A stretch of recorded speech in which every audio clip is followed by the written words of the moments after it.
Hello, welcome to Coelho's office. I don't need a glass.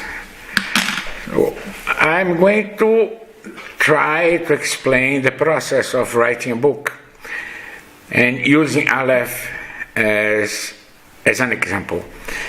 Normally this is the question that journalists pose.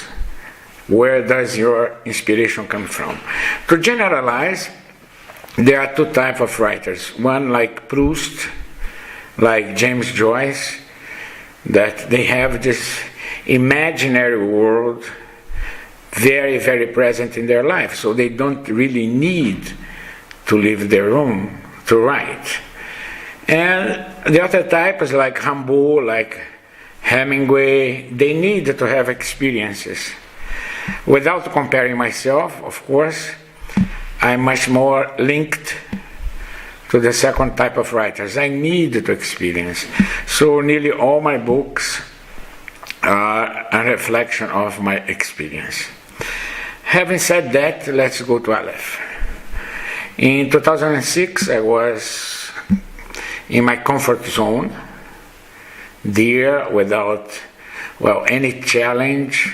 At the same time, my life started to become very, very boring, I had no challenges anymore. It's not that life does not bring me challenges, it brings me challenges every day. Starting podcasts like this one is one challenge also. And then, for several reasons that eventually you may read the book, I went through a crisis of faith. And this crisis of faith led me to take 4 months on the road, 3 and another one. And during this journey, I took this Trans-Siberian train.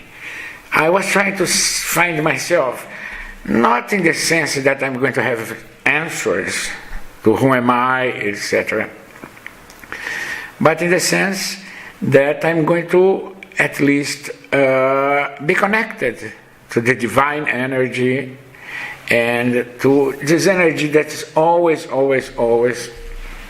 passing through every single human being.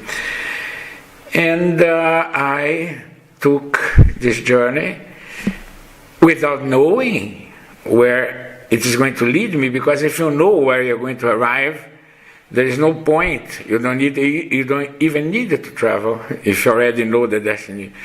The important thing about life is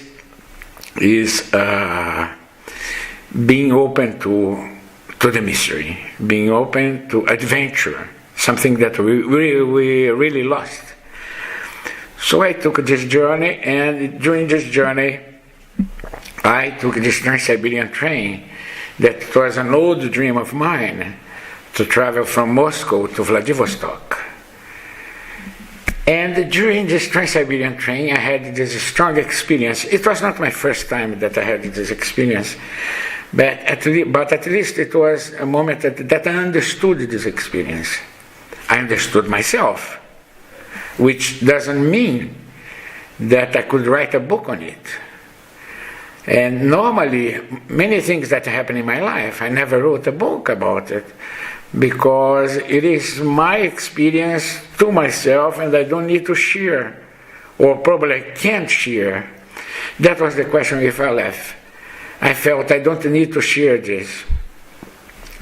And and suddenly I realized that it was only my experience. That 4 years went by, and one day I was in Davos, in Switzerland, and I had this kind of epiphany. I needed to share this. And I know how to share this. Not that I know consciously. I know how to share this because, somehow understanding this experience, it was only then, in Davos in 2010.